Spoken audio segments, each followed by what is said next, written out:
Kali ini kita akan membahas tentang ipar adalah maut. Bercanda.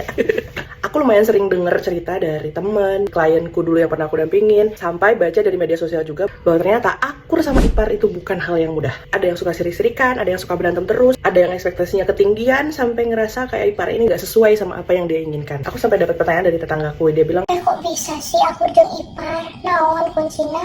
Aku bahasa wae. kuncinya sederhana, yaitu sadar. Sadar, mana sadar? Canda sadar. Ada 4 sadar yang perlu kita praktikan kalau kita pengen punya hubungan yang baik dengan ipar kita. Pertama, sadar kalau ipar itu adalah orang asing atau orang baru yang kenal kita saat kita udah sama-sama dewasa. Kalau kita ketemu orang baru dan orang asing, apa yang kita lakuin? Betul, kenalan. Kenali kebiasaannya dia apa, latar belakang kehidupannya kayak gimana, hobinya apa, dan lain sebagainya. Jadi bayangkan aja kalau kita lagi PDKT sama orang baru, biar kita bisa beradaptasi sama dia, dan kemudian kita bisa tahu nih harus menempatkan dia atau memperlakukan dia di keluarga kita ini seperti apa. Yang pasti di sadar yang pertama ini, jangan berekspektasi kalau kakak ipar atau adik ipar kalian itu akan memiliki karakter yang langsung cocok sama kalian atau sesuai dengan ekspektasi kalian dan keluarga besar kalian. Yang kedua, sadar kalau prioritas saudara kalian setelah menikah itu akan menjadi ipar dan juga anak-anaknya, bukan lagi orang tua, apalagi kita sebagai saudara. Ini bukan hal yang aneh ya, karena dalam siklus keluarga memang ada tahapan di mana setiap anak-anak itu akan membentuk satu keluarga baru, dan disitulah kita perlu menyesuaikan salah satunya dengan perubahan prioritas. Jangan baper kalau kakaknya lebih ngutamain istrinya.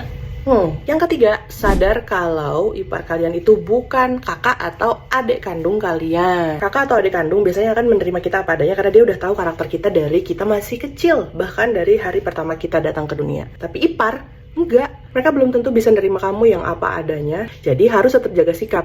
Sayang sama hormatnya harus sama. Tapi dari segi perlakuan, kamu tetap harus punya boundaries dan pintar menempatkan diri. Jangan sampai kamu memasang tameng, "Dah aku mah kayak gini teteh," terus habis itu berperilaku seenaknya ke ipar-ipar kalian. Jadi harus tetap jaga perasaan, saling menjaga perasaan. Betul? Betul, Mak? Betul, Nenek? Betul. Dan yang keempat adalah sadar kalau ipar kalian bukan kompetitor, ya. Ipar kayak dikit, sirik. Ipar minjem duit, diomongin. Padahal ngasih juga enggak. Ipar lagi bahagia, kamu kepikiran. Takut posisi kamu di keluarga disingkirkan. Kamu lagi berkeluarga, apalagi lomba. Gila-gila saingan rupanya. Daripada saing-saingan, mending kita sayang-sayangan. Bener gak? Kalau ipar punya pencapaian, kita itu seneng. Kalau kita lagi dapat berkah, iparnya diajakin makan bareng. Gitu. Gak perlu ada drama-drama atau dulu-duluan siapa yang lebih dianggap, siapa yang lebih disayang di keluarga kita. Intinya, kita sama. Karena kita itu satu tim. Nah, kalau kamu ngerasa kamu udah punya 4 sadar itu, good for you, bagus, pertahankan. Karena dari pengalaman pribadi aku pun, kalau kita udah menerapkan 4 sadar atau punya 4 sadar itu, insya Allah akur, mudah-mudahan seterusnya ya. Jadi akur atau harmoni sama ipar itu bukan hal yang sulit, asalkan kita sadar. Sadar cek aja mata sadar.